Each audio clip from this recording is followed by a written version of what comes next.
আসসালামু আলাইকুম। আমি ইয়াসির সাজ্জাদ। আমি একজন ফ্রিল্যান্সার। আমি বর্তমানে বিভিন্ন মার্কেট প্লেসে কাজ করছি। ফাইবার আর আপওয়ার্ক এর মধ্যে উল্লেখযোগ্য। এখানে মূলত আমি এখন বর্তমানে কাজ করছি।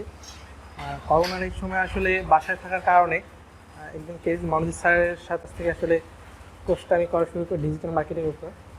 এ থেকে আসলে আমার এই ফ্রিল্যান্সিংয়ের যাত্রাটা শুরু। এর আগেও মোটামুটি আমি কিছু কোর্স করেছিলাম, ইউটিউব দেখে অথবা বিভিন্ন কোর্স কিনেছিলাম। আসলে তাতে যতটুকু জ্ঞান হয়েছিল আসলে ওদিকে ফ্রিল্যান্সার হওয়া যায় না, কারণ আসলে ফ্রিল্যান্সিং জগৎটা আসলে অনেক বিশাল বড়। ওখানে আসলে অনেক বিষয় আসলে দক্ষ হওয়া লাগে, অনেক বিষয় জানা লাগে।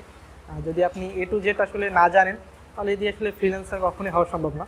আলহামদুলিল্লাহ স্যারের কোর্সটা করার মাধ্যমে আসলে আমি কাজ করে যাচ্ছি বর্তমানে। আমি প্রায় কোর্স চলাকালে 145 টাকা ইনকাম করেছি, আর অনেক ভাইয়ের সাথে আলহামদুলিল্লাহ কথা হয়েছে, তারাও কাজ দেবে বলে আশা করি। স্যারের বিষয়ে আসলে কয়েকটা বিষয় বলতে চাই। স্যার আসলে একজন আসলে দক্ষ মানুষ, আর এই বিষয়ে আসলে অনেক জ্ঞানী। কারণ স্যারের সাথে ক্লাস করে আসলে এটা বুঝতে পারলাম। স্যার আমাদের শুধু যে আসলে মার্কেট প্লেসের ভিতরে আবদ্ধ রাখছে এরকম না, তিনি মার্কেট প্লেসের বাইরেও যে আমরা অ্যাফিলিয়েট মার্কেটিং, তার ইউটিউব থেকে কীভাবে আর্নিং করা যায়, তারপর সামগ্রিক বিষয় সিপিএম মার্কেটিং, সকল বিষয় আসলে উনি আমাদের কাজ শিখিয়েছে। আমরা মার্কেট প্লেসের পাশাপাশি এই সব কাজ করে যাচ্ছি, আর আলহামদুলিল্লাহ অনেকেই সাকসেস হচ্ছি। আমাদের ব্যাচে স্টুডেন্ট ছিল 20 জনের মতো, আর বর্তমানে সেখানে আর্নিং করেছে 15 জনের অধিক, সবাই আর্নিং করেছে। যারাই আসলে ডেডিকেটেডভাবে কাজ করেছে এই লাইনে সবাই আসলে সাকসেস হয়েছে স্যারের ব্যাচে। সাকসেসটা আসলে মাঝে মাঝে আসে খরগোশের ন্যায়, আবার মাঝে মাঝে আসলে কচ্ছপের ন্যায়ও আসে। কিছু কিছু আমরা অনেক সময় আসলে হতাশ হয়ে যে ফ্রিল্যান্সিং করতে গিয়ে যে আসলে আরে আল্লাহ কী হলো, আসলে সাকসেস আসতেছে না অথবা ক্লায়েন্ট পাচ্ছি না। কিন্তু আসলে সাকসেসটা আপনি যদি লেগে থাকেন এই পথে তাহলে অবশ্যই সাকসেস আসবে, হয়তো আস্তে আস্তে অথবা খুব দ্রুত গতিতে। আমাদের ক্লাস করাকালীন সময় আমরা আসলে মার্কেট প্লেস থেকে আর্নিং করা শুরু করেছি আলহামদুলিল্লাহ। আর ফ্রিল্যান্সিংয়ে আসলে অনেকেই একটা বিষয় আসলে ভয় পায়, যে ফ্রিল্যান্সিং বিষয়ে যদি কথা বলি কিছু, যে ইংলিশ কীভাবে আসলে করবে, ইংলিশে কীভাবে কথা বলবে।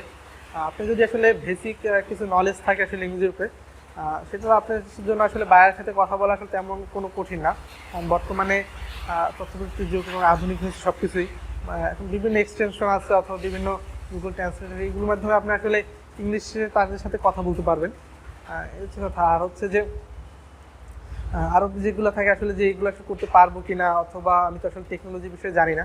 আপনি যদি স্যারের সাথে আসলে এই কোর্সটা করেন তাহলে আসলে স্যারের কাছ থেকে যদি ডিজিটাল কোর্স করেন তাহলে স্যার আসলে এ টু জেড, আপনি যদি একেবারে বিগিনার হয়ে থাকেন, আমাদের কাছে আসলে এমন স্টুডেন্ট ছিল যারা আসলে একেবারে বিগিনার, তারা আসলে কম্পিউটার সম্বন্ধে তেমন কোনো ধারণাই ছিল না, শুধু হালকা পাতলা নেট ব্রাউজ করতে পারতো, তারাও আসলে সফল হয়েছে। তাই আপনাদের বলবো যারা আসলে আমার এই ভিডিওটা দেখছেন, আপনারা আসলে স্যারের কোর্সটা করে দেখতে পারেন। আমি আশা করি এবং আমি বিশ্বাস করি আপনি যদি আসলে স্যারের যেভাবে আসলে স্যার কাজগুলো আমাদের শিখায় অথবা আপনাদের শিখাবে, সেটা যদি আপনি কাজ করেন আসলে আপনি একজন ফ্রিল্যান্সার হবেন, আমি এটা অবশ্যই বিশ্বাস করি। আর যে আমার জন্য দোয়া করবেন যাতে আমি আরও বেশি বেশি কাজ পাই। আল্লাহ হাফেজ।